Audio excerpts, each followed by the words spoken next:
101 anos e 101 dias depois e ainda tenho a convicção. Quero que se foda a semana de 22. Sim, a Semana de Arte Moderna, também chamada de Semana de 22, aquela que aconteceu em São Paulo entre 13 e 17 de fevereiro de 1922, no Teatro Municipal. Mas, muito mais que isso, eu quero que se foda o que ela representa. Eu compreendo a importância que ela teve e tem, mas em 2023, acho que deveria ser um consenso que isso deveria ser ultrapassado. Que, para além dessa estética brasileira, pensada pela elite artística em especial, branca, cis, hétero e não menos importante, sudestina, em sua maioria, para representar o Brasil com Z e não com S, ao mesmo tempo que são passado, deveriam ser ultrapassadas, exatamente por serem muito fielmente o presente.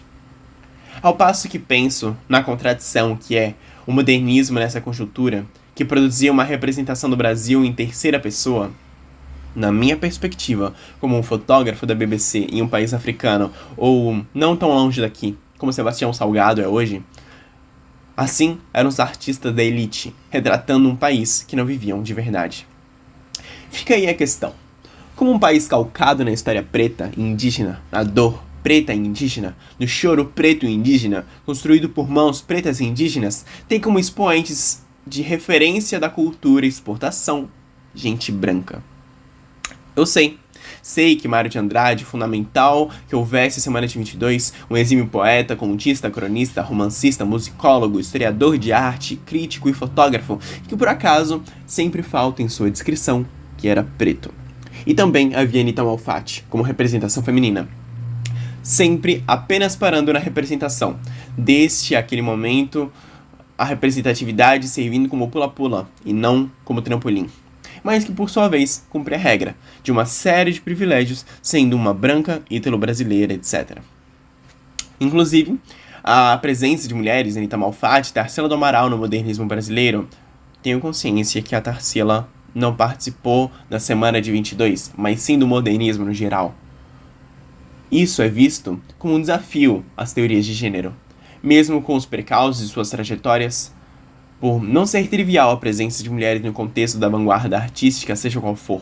O mais próximo que encontramos é a Frida Kahlo, no México, mas que também tem uma relevância tardia, pois começa a ganhar maior relevância nos anos 30, e o modernismo mexicano já havia se desenvolvendo desde os anos 20, com protagonismo majoritariamente masculino.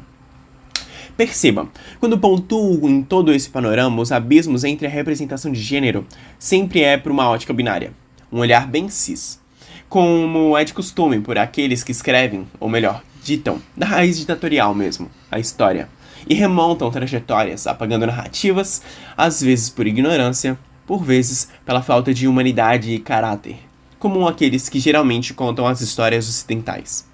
Porém, por qualquer meio, o resultado é de senso comum. Vozes caladas.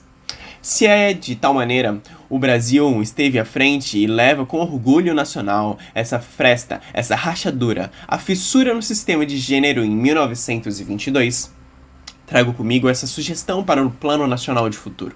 Que sejamos novamente essa vanguarda, que novamente sejamos lembradas pela história enquanto pátria desafiadora de gênero, ou melhor dizendo, enquanto mátria desafiadora de gênero. E quando digo sugestão, digo com um tom bem cordial, pois caso neguem, sinto muito. Já estamos povoando os espaços. O que estamos de fato pedindo é que se retirem para que seja menos dolorida a passagem. O olhar odierno, que anseia por uma mátria mais inclusiva no que diz respeito ao gênero, vem de outras vozes, não apenas do feminino cis, mas também de todo um leque amplo de gêneros.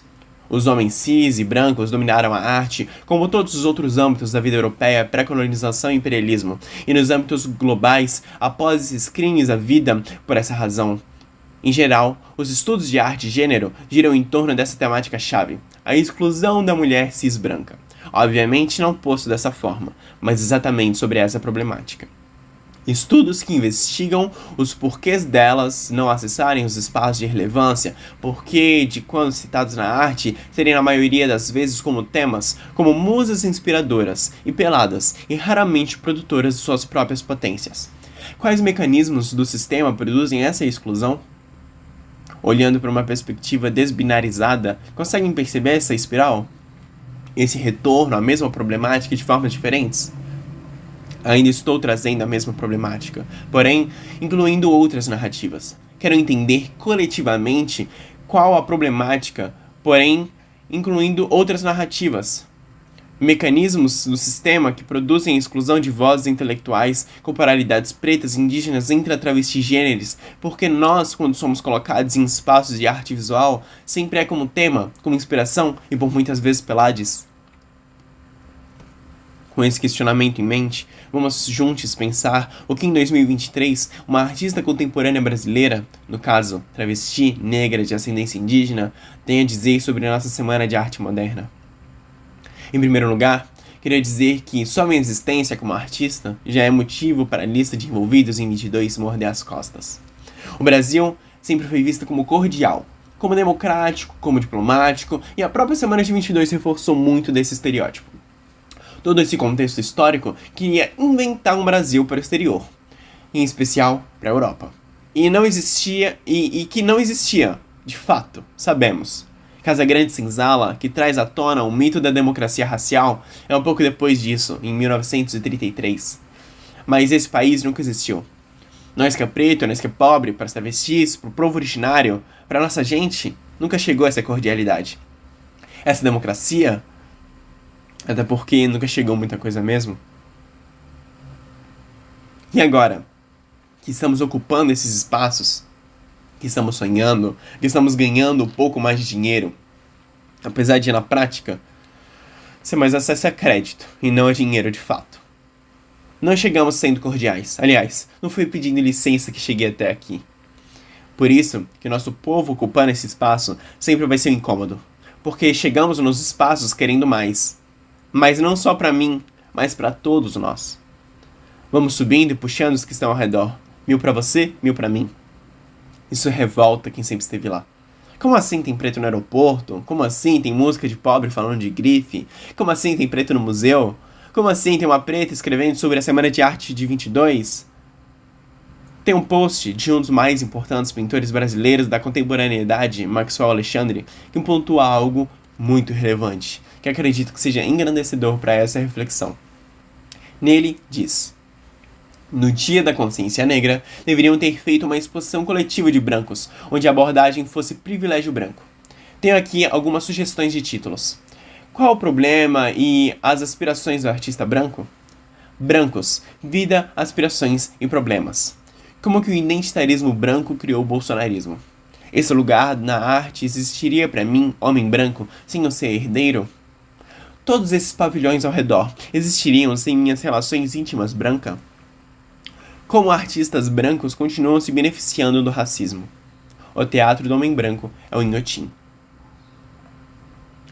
E fica então a questão: para que e para quem a arte brasileira contemporânea é produzida? Quando falamos de arte brasileira, de qual Brasil estamos falando?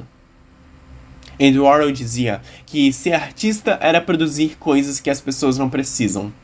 Enquanto a arte preta, a música preta, o samba, o funk, o rap, o blues, acalentarem, acolherem, ensinarem, te digo, me ensinaram e salvam todos os dias, e até minha própria arte, quando penso que tudo se acabou, continua aqui. Te digo, poucas coisas eu preciso tanto quanto a arte. Pessoalmente, comecei por necessidade, e até hoje, os momentos mais desconfortáveis são os que mais produzo. Depois, veio a vontade de representar e fazer história, mas a vontade já veio com a realidade, pois sei que já venho representando e fazendo história. Novamente, não quero fazer da representatividade um pula-pula, mas sim um trampolim. Mas na materialidade das coisas, junto com tudo isso, quero fazer dinheiro. A nossa arte é nós para nós, por necessidade, mas assim que possível, por dinheiro. Porque sabemos da nossa potência. Se não fôssemos incríveis, não teriam brancos daqui e do exterior nos copiando, ou melhor, nos roubando constantemente. Mas em especial, essa discussão urge que se faça agora, pois estamos em um momento mister para a produção cultural. O Brasil, nos últimos anos, tem se tornado uma referência na influência e caminha a passos largos para se tornar o centro da produção cultural global. Mesmo com os cortes nos incentivos públicos, dominamos as redes sociais e povoamos a internet com nossa cultura. Os gringos nos consomem e mesmo que tenham um olhar dúbio, por vezes de zoológico, por vezes de admiração, No final, querem nos roubar. Pegar o nosso beat de funk e colocar na música deles e não nos chamar para tocar lá. Pegar a nossa estética e replicar sem dar créditos. Já vimos isso acontecer antes. E se chama Semana de Arte Moderna. Não vamos deixar que isso ocorra de novo. Não precisamos que ninguém conte a nossa história. É para isso que eu tenho voz. Não me entenda mal. Eu amo sua arte branca. Mas estou cansada de não poder contar a minha história. Ou contar e ninguém conseguir ouvir. Não entender um lugar de fala. Não é desculpa para você não pesquisar e tudo me questionar. E nem quer dizer que eu sempre vou estar certa. Eu não sou representativa, porque como toda sou individual. Só quero uma tentativa de ser a artista residual daquilo que podia ser. Tão incrível que é normal. Porque pedir desculpas e lucrar, falando como é difícil o seu padrão, em vez de abrir espaço na patotinha do que é arte, é foda, né?